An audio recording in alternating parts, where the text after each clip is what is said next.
Welcome to Analects of Wisdom, Saced Texts Summarized series,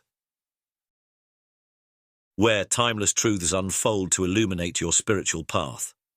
Today, we set sail on the vast ocean of the Lankavatara Sutra, a keystone in Mahayana Buddhism and a guiding lantern for the Zen tradition. Our journey will be thorough and far-reaching, evoking images of an ancient shoreline in Lanka, where, legend tells us, the Buddha revealed these powerful teachings to his disciple, Mahamati. Let us travel through this sacred text with open minds and hearts, uncovering truths that reverberate across the centuries and continue to shape our lives today. Tradition says that the Lankavatara Sutra was preached on Mount Malaya, near the coast of Lanka, modern-day Sri Lanka. This region was historically a melting pot of cultures, spiritual teachings and commerce, which naturally facilitated rich dialogues and the cross-pollination of new ideas. In this setting, the Buddha's address on the nature of the mind and reality took root, influencing a spectrum of schools, from Indian Yogacara to Chinese and Japanese Zen. Influence on Zen and Cittamatra. Zen, Chan, Buddhism. The Zen school treasures direct insight into the nature of reality, often stressing meditation, dhyana, and personal experience over reliance on conceptual understanding alone. Legend has it that Bodhidharma, the semi-mythical founder of Zen in China, carried the Lankavatara Sutra with him, underscoring its critical role in shaping early Zen thought. Yogacara, Cittamatra, mind only. The sutra's emphasis on consciousness, mind, as the source of all phenomena, directly aligns with Yogacara perspectives. By examining how the mind perceives, labels, and projects reality, practitioners gain insight into the illusory boundaries we draw between self and other. The Lankavatara Sutra spans a wide range of teachings, but several core ideas appear throughout its pages. Mind-only philosophy, Cittamatra. The world is shaped by consciousness and mental constructs. Non-duality. Distinctions between subject and object are ultimately empty. Buddha nature. The luminous potential for awakening resides within each living being. Overcoming conceptual thought. Attachment to words, labels, and abstractions obstructs direct realization. On the mind's power to shape reality. Mahamati, kneeling with palms joined, addresses the Buddha. O Blessed One, you have declared that the manifold worlds arise from the mind alone. Yet we perceive mountains, oceans, and countless beings as though they exist apart from our mental processes. How shall we reconcile our experience of external reality with your teaching that it is mind-made? The Buddha, radiating compassion, replies, Mahamati, the world that you see, solid and external as it may appear, arises from the seeds of consciousness stored deep within you. Like an artist painting a landscape on a canvas, your mind projects outward what is already seeded within. Yet do not misunderstand. This is not to negate the world nor the people in it, but rather to affirm your capacity for transformation and liberation. Observe the painter who can depict serene meadows or tumultuous storms simply by changing colours and brushstrokes. In the same way, when your mind shifts from ignorance to wisdom, your perception of reality transforms. Recognizing this, you free yourself from the rigid belief that you are bound by unchangeable externals. Instead, you awaken to the profound interplay between mind and manifestation. Seeds of consciousness. Bijas. In Yogacara. Teachings, seeds, bijas, represent latent tendencies in the storehouse consciousness, alaya vijnana. These seeds ripen into experiences, forming what we call the world. Artistry of the mind. This analogy with a painter underscores our creative potential. What we see is not an imposed illusion, but a co-creation where perception and external stimulus, interweave. Transformative potential. If the world is partly mind-crafted, then understanding our own mind yields the power to shift our experience from suffering to awakening. Mahamati, pressing further with a serene determination. Blessed One, though I now grasp this teaching intellectually, I find that my daily experiences still feel overwhelmingly real and external. How may I cultivate a deeper realization beyond words and concepts?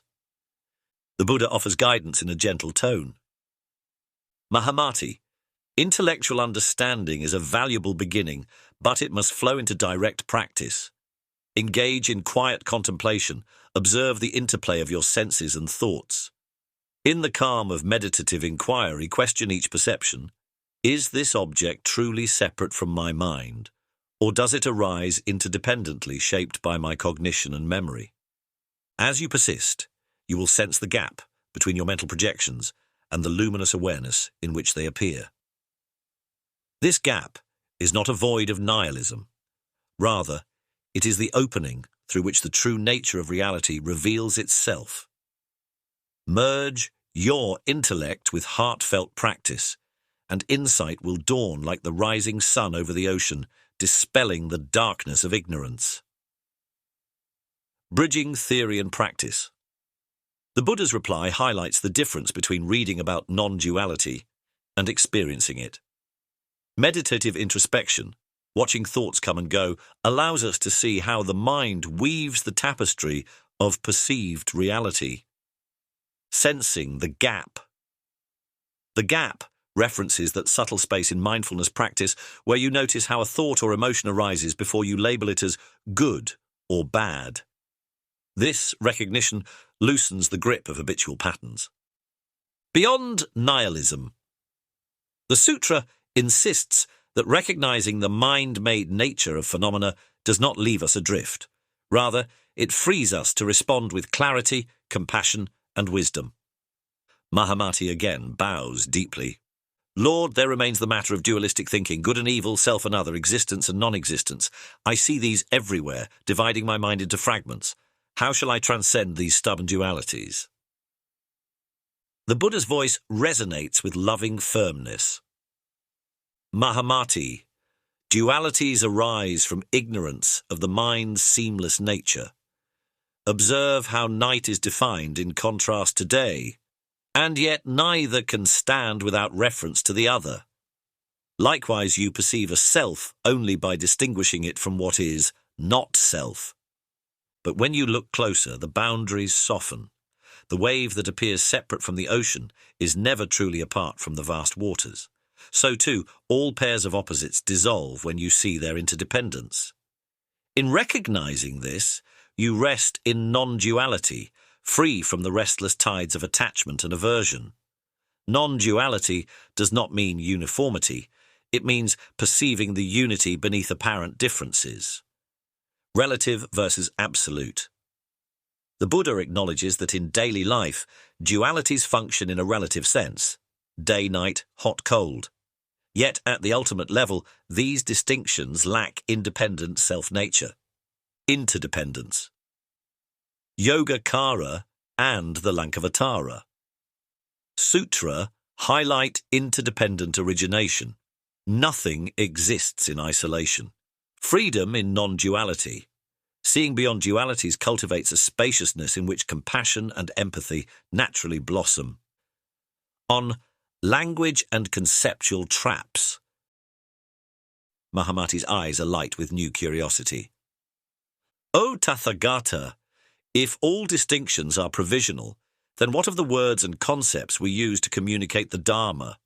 Are we not merely piling one illusion atop another? The Buddha raises a hand as if calming the ripples on a pond. Mahamati, words are fingers pointing to the moon. They are not the moon itself. Concepts and doctrines serve as skillful means, guiding the aspirant toward direct insight. Yet clinging to words is like clutching the signpost and never travelling the road. Reflect on how a physician uses various remedies according to the patient's condition. These medicines may differ, but the aim is the same: healing. Similarly, the Dharma employs language, analogies, and practices in different ways to treat the diverse afflictions of beings. Ultimately, one must set aside the raft when reaching the far shore. Do not mistake the raft for the shore. Role of language. Language in Buddhism is recognized as provisional, helpful, but inherently limited. True realization occurs beyond verbal formulation. Skillful means, upaya. The Lankavatara Sutra emphasizes how different teachings fit different temperaments. There is no single absolute method. What matters is liberation. Don't cling to the raft. A classic Buddhist metaphor, reminding us that the teachings are the vehicle, not the destination. Buddha nature and luminous emptiness. Mahamati humbly kneels closer, voice subdued. Lord, beyond dualities and words, you speak of the inherent Buddha nature in each sentient being. How can I recognize this luminous essence within my own heart? The Buddha looks upon Mahamati with profound tenderness. Mahamati, this Buddha nature is like a hidden jewel wrapped in cloth. Though it may be concealed by layers of ignorance, it remains untouched in its brilliance. Let your mind rest in quiet equipoise, neither grasping nor rejecting.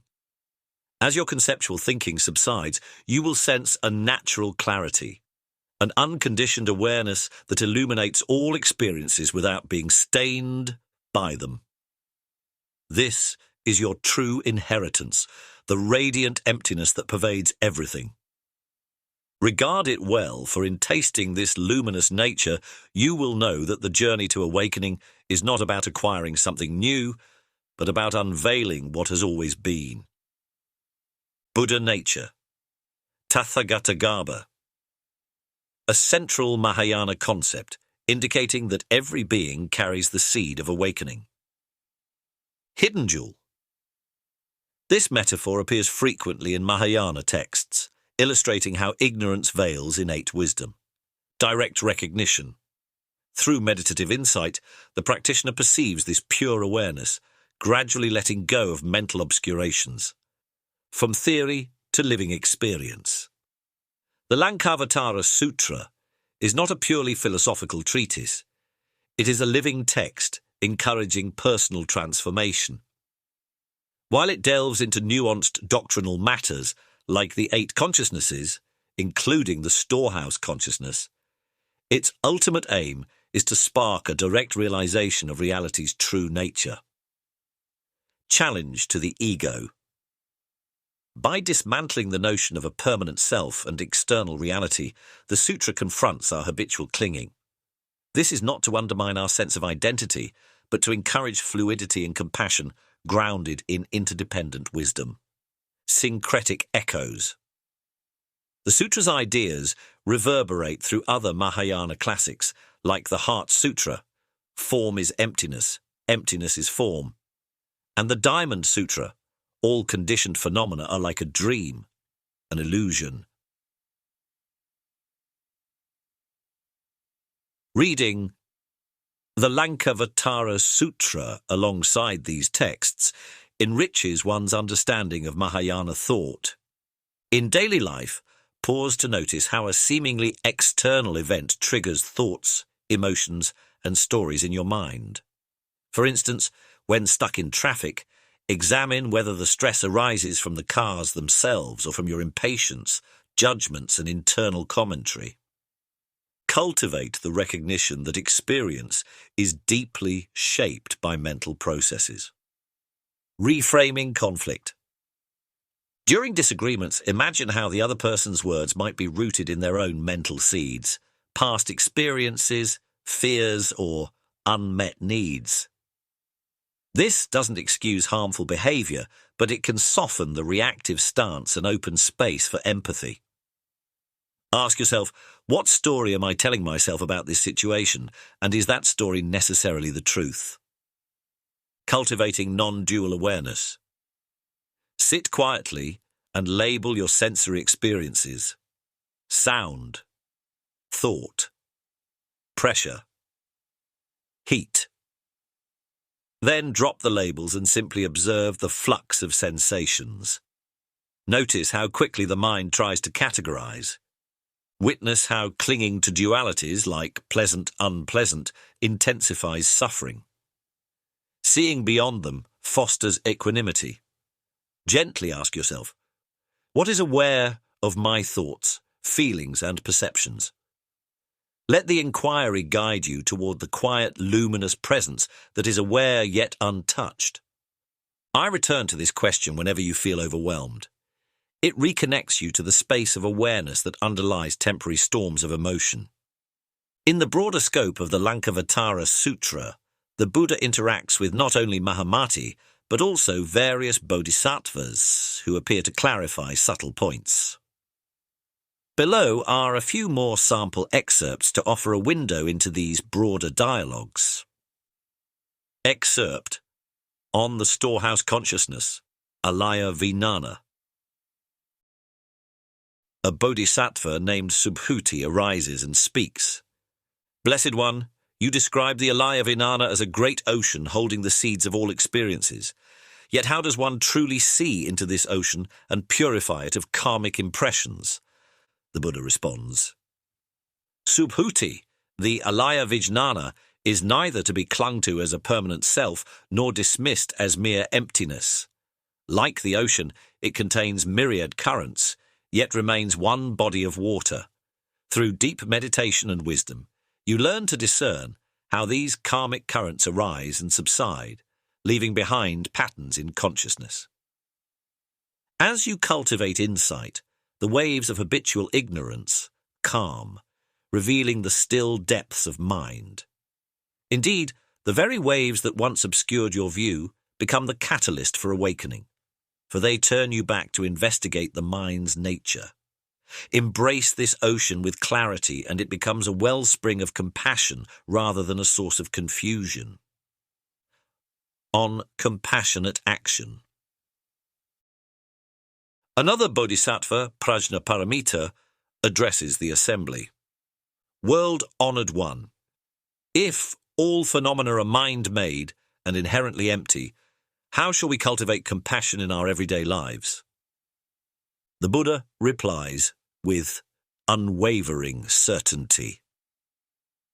Prajnaparamita, recognize that the same luminous mind animates every being. When you see another in pain, you are witnessing the shared ocean of consciousness stirred by karma and conditioning. By awakening to non-duality, you understand that helping another is not a separate act, it is healing a part of yourself. Compassion flows naturally when you know the unity beneath apparent divisions. Yet do not merely abide in emptiness. Let emptiness inform your actions so that you skillfully relieve suffering without attachment to outcome. This union of wisdom and compassion is the hallmark of the true bodhisattva path. Practical application. Deepening the path. During seated meditation, visualize your mind as a vast ocean. Each thought or emotion is a wave. Notice how waves arise, form peaks, and then dissolve back into the water. Realize that the essence, pure awareness, remains unaltered beneath them. This supports the release of fixed identities and fosters a gentler response to emotional turbulence. If you see a friend or colleague struggling, pause your internal commentary and recognize the shared consciousness at work. Offer help or empathy from that sense of unity rather than separation. This approach often diffuses tension as genuine understanding emerges from seeing the other as not other. The Lankavatara Sutra encourages a middle path, one that neither reifies the world as absolute reality nor dismisses it as non-existent.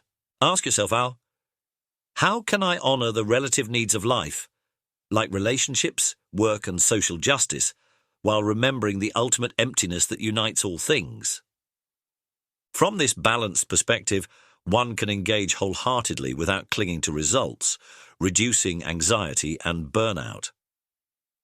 The journey through the Lankavatara Sutra is, in many ways, a journey into the depths of our own minds. From the shore of Lanka to the hustle of modern life, the messages remain strikingly relevant. Mind shapes reality. This teaching empowers us to transform our perceptions through mindfulness and compassion. Transcend dualities. By looking beyond rigid labels, we discover a vast field of freedom and possibility. Embrace Buddha nature. The radiant emptiness within each of us is an ever-present invitation to awaken. In times of stress, confusion, or conflict, recall the Buddha's analogy of the painter. Ask yourself, what colors am I using on the canvas of my mind right now? Am I aware that I can choose new colors? Such simple contemplations can unlock a deeper understanding of life's fluidity. We close with a final excerpt from the sutra's broader message, paraphrased to capture its essence.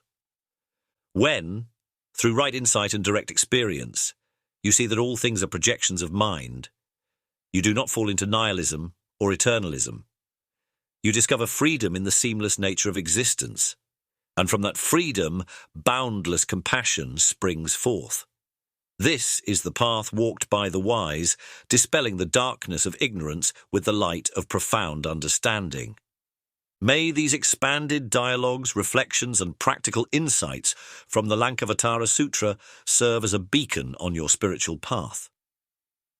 Remember that the ultimate teacher resides within your direct experience. These words are but guiding arrows, pointing back to the true source, your own mind. Embrace the insights, integrate them in your life, and let the sutra's wisdom unveil the inexhaustible treasure of awakening that lies at your core. Thank you for joining Lects of Wisdom.